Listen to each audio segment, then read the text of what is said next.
안녕하십니까, 최현민 교수입니다. 오늘은 3차 A+ 수업 발표를 위한 스피치 훈련 중에 바로 수업 발표 스피치 디자인 과정에 대해서 알려드리도록 하겠습니다. 자, 디자인입니다. 디자인은 여러 가지 측면으로 우리가 해석을 할 수 있을 텐데요. 오늘의 디자인은 기존의 나만의 것을 만들어 간다와 실질적인 훈련을 같이 가도록 하겠습니다. 우리가 기존의 필요성과 지식 정리 방법에 대해서 알아봤다면 오늘은 어떻게 보면 실질적인 스피치의 연습 과정이라고 생각해 보시면 좋을 것 같네요. 자, 우선 첫 번째 단계는 보이스 디자인입니다. 제가 지난번에도 한번 말씀드렸듯이 목소리는 타고나는 측면이 있습니다. 하지만 훈련을 통한 개선도 가능합니다. 그럼 개선의 방향성을 한번 생각해 볼까요? 자, 여러분, 묻겠습니다. 우리가 스피치 훈련으로서 접근을 했을 때 우리가 추구하는 목소리는 둘 중에 뭐가 돼야 될 것 같습니까, 여러분? 여러분은 지금 멋진 목소리를 원하는 겁니까? 잘 들리는 목소리를 원하는 겁니까?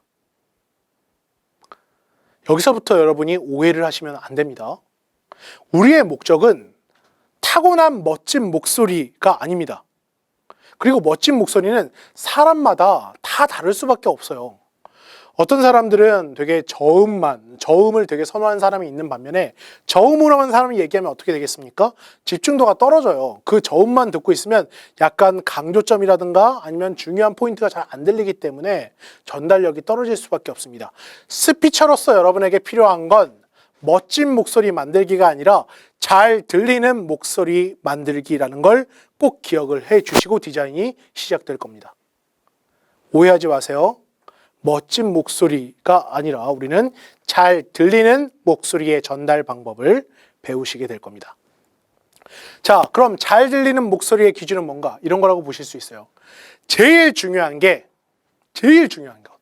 정말 다른 게 다 안 되더라도 이것만 하면 잘 전달이 된다. 바로 말의 속도입니다. 말의 속도. 속도를 갖고 말씀을 해 주실 필요가 있다는 거예요. 어떤 속도? 잘 들리는 속도.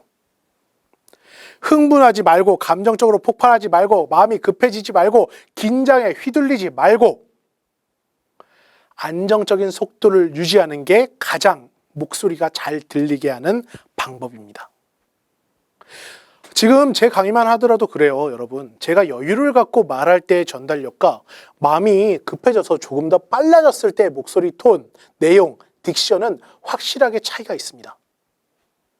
여러분들은 이 차이점을 인식을 하고 연습을 하실 필요가 있는 거죠. 그럼 속도 외에는 고려할 게 뭐가 있느냐? 바로 음의 높낮이, 말의 감정적인 표현, 정확한 딕션, 발음, 이런 것들입니다. 이 측면은 제가 접근하는 방식을 하나하나씩 우리 한번 같이 연습을 통해서 진행을 해볼 거예요. 자, 그럼 이 말의 속도에 대해서 제가 한 단계씩 한번 가보도록 하겠습니다. 좀 전에 4단계 중에 이 말의 속도가 가장 중요하다고 했으니까요. 이 말의 속도라는 건 말이 들리는 속도를 의미하는 거고요.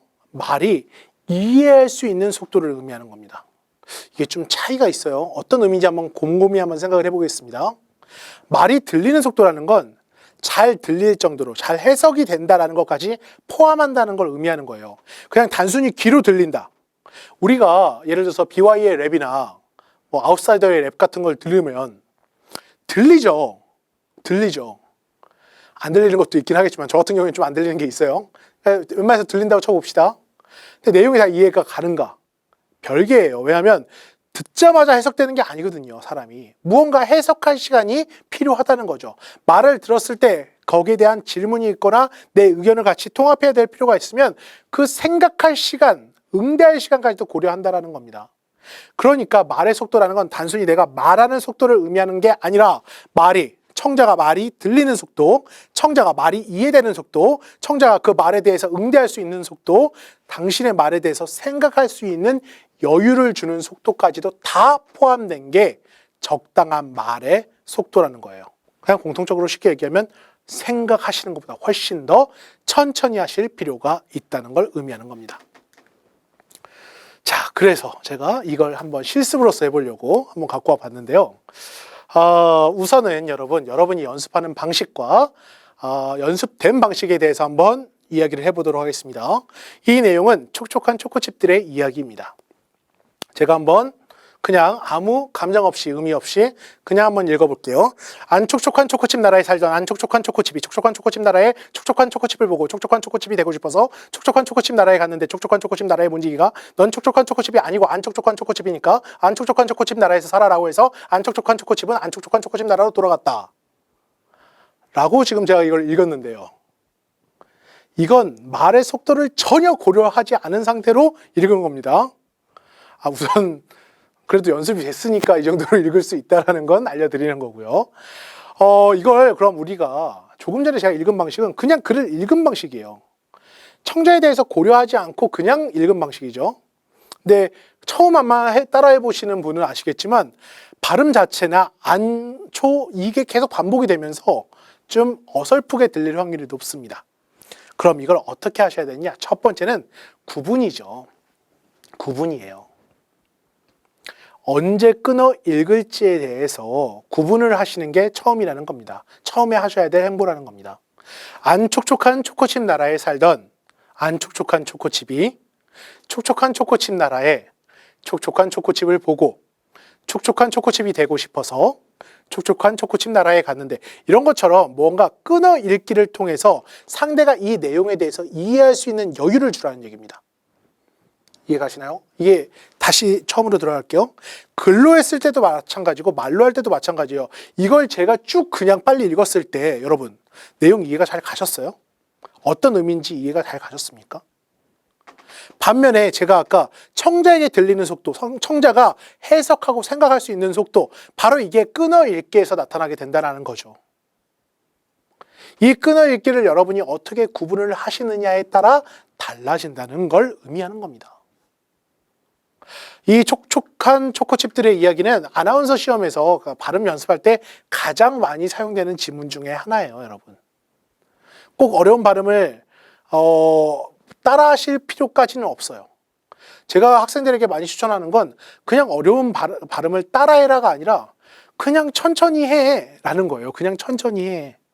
우리 그런 거 있잖아요. 뭐 간장, 공장, 공장장 뭐 이런 거 있잖아요. 근데 보통 그거 할 때 많이 하는 게 뭔지 아세요? 그걸 빨리 하려고 해요, 다. 천천히 하면 하나도 안 어려워요. 천천히 하면 하나도 어렵지 않습니다. 생각해 보세요, 여러분. 여러분들의 스피치의 목적이 뭡니까? 빨리 끝내는 거예요? 아니잖아요. 우리는 내용을 잘 전달하는 거예요. 그런데 대부분 발음 연습을 어떻게 하냐면 그 어려운 발음들을, 잘 익숙하지 않은 발음들을 빠른 시간에 정확하게 하는 걸 목적으로 해요. 빠른 거 빼주세요. 그냥 정확하게만 하시면 돼요. 그게 연습이 되셔야 될 필요가 있습니다. 기준을 바꿔주시기 바랍니다. 당신이 급하게 말하는 걸 원하는 사람은 단 한 명도 존재하지 않아요. 그렇기 때문에 여러분이 발음에 대한 연습을 하실 때는, 보이스에 대한 디자인을 하실 때는 어떻게? 급하게 하지 마시고 생각하시는 것보다 더 천천히 하셔야 되고, 상대가 들리고 생각하고 해석하고 응대할 수 있는 여유가 있는 시간이 바로 적합한 말의 속도라는 걸 기억을 해주시기 바랍니다. 자, 그렇기 때문에 이걸 약간 구체화, 체계적으로 이제 정리를 해보면 문장, 하나의 문장당 호흡은 한 호흡에서 두 호흡이 들어가는 게 좋고요. 문장마다 이제 하나의 문장이면 가능하면 이게 한 줄 반에서 두 줄 정도의 문장이라고 쳤을 때 중간에 의식을 하셔서 순표를 꼭 넣어주세요. 그리고 순표를 넣으라는 건 뭐겠습니까? 쉬라는 얘기겠죠, 그 텀에서. 이건 좀 근데 자연스러울 필요가 있어요, 여러분. 문장 얘기하실 때 이만큼의 문장인데 막 얘기하고 갑자기 뚝 끊어지면서 쉬고 또 갑자기 막 얘기하고 이런 건 아니에요. 그냥 자연스러운 호흡이 그 즈음에서 일어날 수 있게 접근하시는 게 필요합니다. 제가 보통 추천드리는 건 4마디에서 7마디 정도가 순표 직전의 이 범위 정도고요. 또 4마디에서 7마디 정도가 그 범주입니다. 그럼 여러분이 이걸 연습하실 때는 어떻게 하셔야겠습니까? 스피치에서는요, 제로에서 무언가 말한다라고 생각하시면 절대 안 되고요. 여러분의 대본을 대략적인 측면에서는 구성을 해 봐주실 필요가 있습니다. 솔직히 제가 말을 할 때 지금 현재 대본을 다 적어놓고 하진 않아요. 근데 그건 지금 제가 강의 형태로 말을 하고 있기 때문이에요. 어떠한 멘트라든가 아니면 어떠한 내용 정리를 할 때는 저도 기본적인 이 자기 멘트 구성을 합니다. 그리고 꼭 거기서 빼먹지 않는 게 언제 마칠 것인지 언제 쉴 것인지 표시는 계속 해요. 그리고 그걸 보면서 호흡을 잡아가는 거죠. 상대방이 생각할 수 있는 호흡을 잡아가는 겁니다. 그러니까 그 멘트, 자기의 이제 멘트 대본에 대해서 이렇게 표현하실 수 있어야 되는 게 말의 속도, 말의 길이로서 여러분이 접근하셔야 되는 방식입니다. 자, 두 번째는 용어에 대한 디자인이에요. 여러분이 사용하는 용어, 어떤 용어를 써야 되는가? 제가 아까 이해도와 전달력에 대한 측면을 접근을 했잖아요. 지금 여러분이 고려하셔야 될 건 이 6개의 측면에 대해서 한번 고려를 해보시면 좋습니다. 자, 첫 번째는 표준어와 비표준어예요. 뭘 사용해야겠습니까, 여러분? 다 같이 표준어라고 말씀을 해 주실 텐데요. 무조건 표준어를 사용하고 비표준어를 사용하면 안 된다라는 의미는 아닙니다, 여러분. 그러니까 쉽게 말하면 어떤 거냐면 사람과의 공감을 위해서 지방 은어라든가 방언이라든가 사투리 같은 경우를 쓰는 경우도 꽤나 많아요, 현실에서는. 그게 꼭 나쁘다는 건 아니에요. 하지만 이해도가 되지 않는 형태의 언어를 쓰는 건 문제가 되는 경우가 꽤 많죠. 제가 대인 면접이나 취업 면접을 할 때 많이 받는 질문 중에 하나가 약간 이런 거예요. 사투리 써도 상관없습니까? 상관없어요, 여러분. 면접에서 여러분 사투리 쓴다고 해서 거기에 대한 지역색을 섞어서 당신의 능력을 하락하는 경우는 거의 없습니다. 그런데 중요한 건 뭐냐면 사투리를 쓰시는 거, 억양에 대한 문제는 상관없는데요. 용어에 대한 문제는 좀 차이가 있더라고요. 그러니까 뭐냐면 여러분이 너무, 그러니까 지방에 있는 친구들 같은 경우엔 본인한테는 너무 자연스러운 어떤 용어인데 저한테는 익숙하지 않은 용어라고 해야 될까요? 이런 것들이 꽤 있어요. 시대적인 측면을 보면 약간 이렇게 보일 수 있겠죠? 여러분, 탐라 하면 뭐가 생각나세요? 탐라. 저한테 탐라는 제주도예요. 그러니까 뭐냐면 제주도의 옛 그 섬 이름이 탐라도이기 때문에 저는 그렇게 기억을 해요. 하지만 요즘 세대의 학생들은 탐라 하면 그냥 그게 타임라인의 준말이죠. 그러니까 이렇게 사용한다는 겁니다. 근데 여러분이 아는 어떠한 용어를 쓰시는 건 상관없는데 청자가 그 용어를 이해하거나 다르게 해석할 수 있는 용어를 쓰는 건 주의하셔야 될 필요가 있다는 겁니다.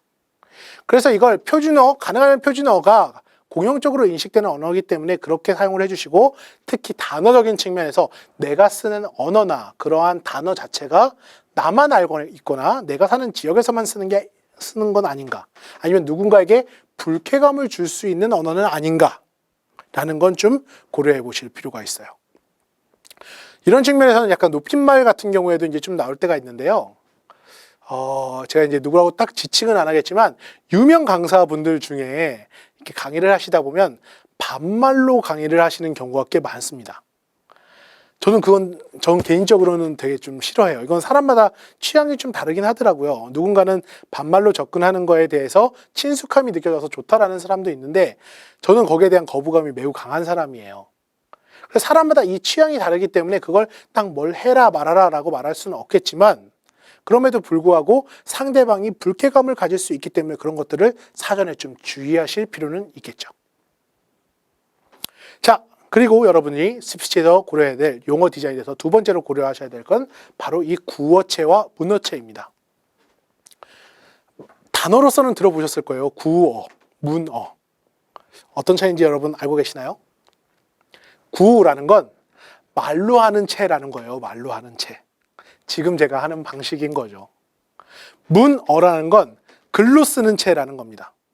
우리가 글로 쓸 때랑 말로 할 때 그 어미 부분이 좀 많이 차이가 있죠. 나는 그렇게 생각한다, 뭐 하였다, 뭐에 의거하여 이렇게 얘기한다.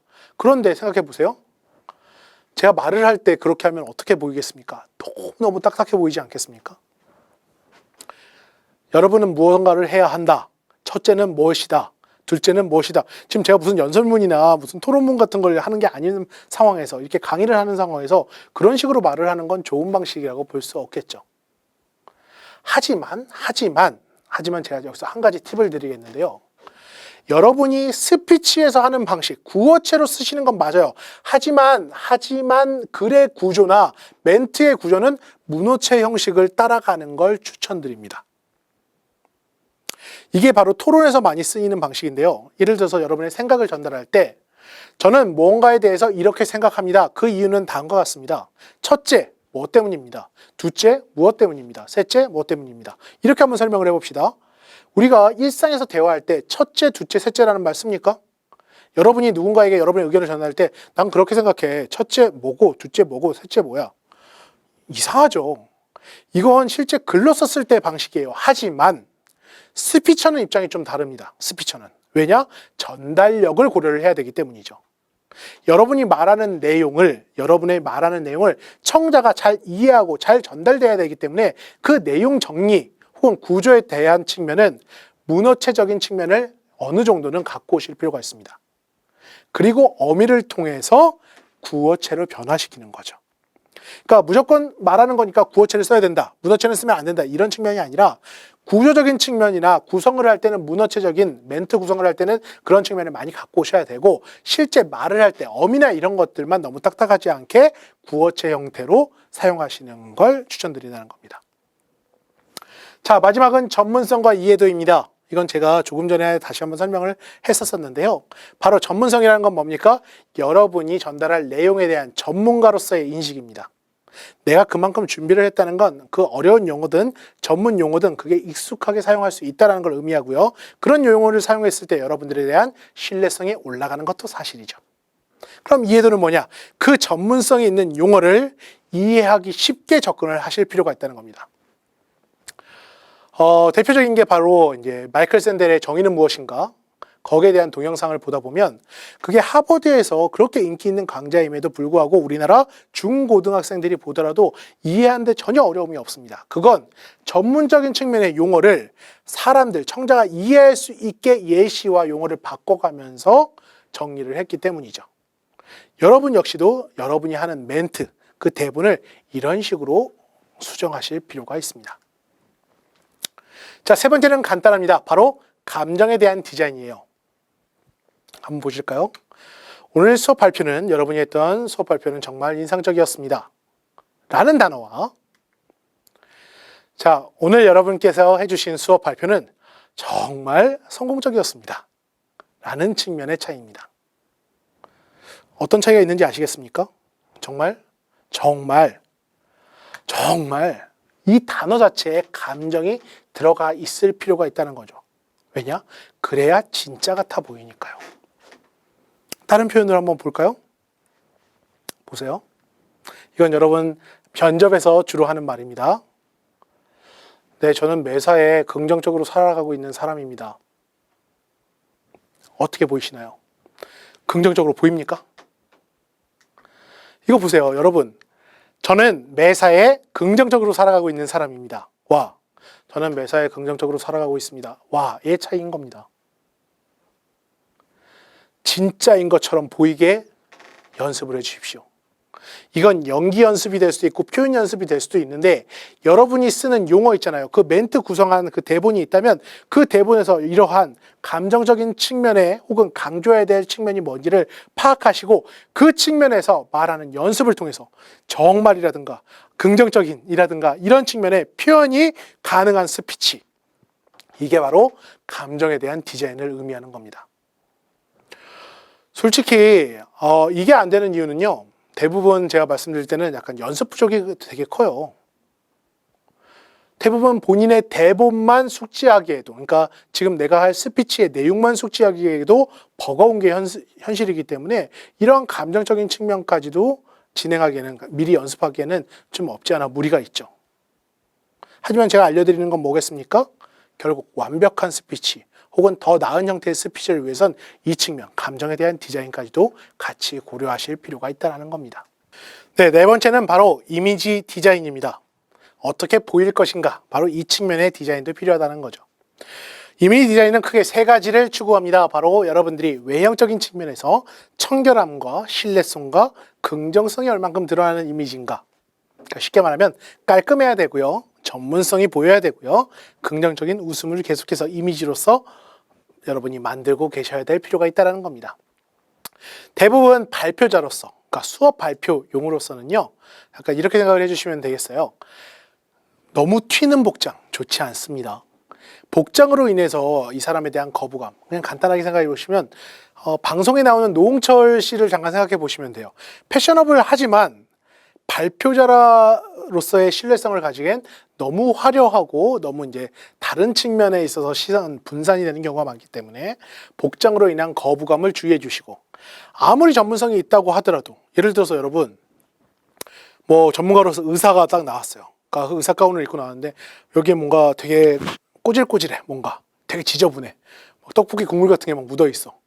이러면 신뢰가 덜 간다는 거죠. 그 사람이 갖고 있는 전문성을 나타내는 복장이라고 하더라도 깔끔함이 떨어지면 신뢰성이 떨어지게 된다는 것. 그 다음에 대부분의 발표자를 평가하는 사람들은 그래도 나이가 좀 있는 사람들이 꽤 많기 때문에 상대적으로 과도한 형태의 노출. 여러분 뭐 지금 제가 발표를 하고 있는데 제가 여러분 앞에서 약간 뭐 반바지를 입고 강의를 한다던가 이러면 좀 뭐 요새는 뭐 그런 부분이 많이 약간 오픈마인드가 되긴 했지만 그래도 좀 이제 부담스럽거나 그럴 수가 있기 때문에 그런 측면에서 노출도 주의하실 필요가 있습니다. 하지만 그럼에도 불구하고 꼭 제가 이렇게 튀는 복장 하지 말고 복장으로 인한 거부감 주의를 하시고 신뢰성 가는 복장을 하라고 하면 대부분의 사람들이 정장, 블랙 이렇게만 생각을 하는 경우가 정말 많아요. 어디서 그렇게 입습니까? 상가집에서 그렇게 입죠, 여러분. 발표자는요, 너무 화려할 필요는 없지만 그래도 당신을 기억시킬 수 있는 어떠한 포인트 정도는 있으면 좋습니다. 그러니까 화자를 기억할 수 있는 어떠한 기억 요소가 필요하고요. 차별화된 이미지 요소. 그러니까 그런 측면에서 뭐 넥타이 하나라든가 시계라든가 아니면 어떤 표정이라든가 제스처라든가 뭐든 상관없어요. 여러분이 기억될 수 있는 어떤 요소를 하나 정도는 갖고 있는 게 좋고요. 하지만 이 기억 요소가 거부감이 있어서는 안 되겠죠. 상대에게, 청자에게. 그리고 마지막으로 위에서도 말씀했지만 긍정 이미지는 언제나 통한다는 거. 이건 꼭 기억해 주셔야 될 사항입니다. 자, 오늘 내용 정리를 하도록 하겠습니다. 오늘은 실질적인 훈련과 그 연습 과정에 대해서 한번 정리를 해봤는데요. 자, 스피치는 어떻게 보이스, 용어, 감정, 이미지를 고려하셔서 이 측면을 디자인하실 필요가 있습니다. 우선 보이스, 멋진 목소리보다 잘 전달되는 목소리가 중요한 겁니다. 용어는 표준어, 구어체, 전문성, 이해도를 고려해야 하지만 아까도 말했죠? 표준어라고 해서 비표준어를 무조건 쓰지 말라는 게 아니라 거부감 있는 혹은 이해하지 못하는 비표준어를 쓰지 말라는 겁니다. 구어체를 쓰되 어떻게? 그 내용 구성이나 이런 측면에서는 전달력을 높이기 위한 문어체적인 구조 요소를 갖고 오라는 겁니다. 전문성은 당신의 신뢰도를 높이고 이해도는 대상자에 대한 분석으로부터 시작이 됩니다. 스피치는 감정 표현이 포함되어 있어야 전달력을 훨씬 더 높일 수 있습니다. 그리고 마지막으로 당신은 스피치와 어울리는 이미지를 갖고 접근하실 필요가 있습니다. 자, 이 과정을 통해서 여러분들은 스피치 훈련을 진행하실 수 있을 것이고요. 절대로 기억하셔야 될 건 알았다 해서 멈추는 게 아니라 알았으니까 시도해보자까지 가셔야 된다는 걸 꼭 기억해 주시기 바랍니다. 네, 세 번째 강의 여기까지 진행하도록 하겠습니다. 감사합니다.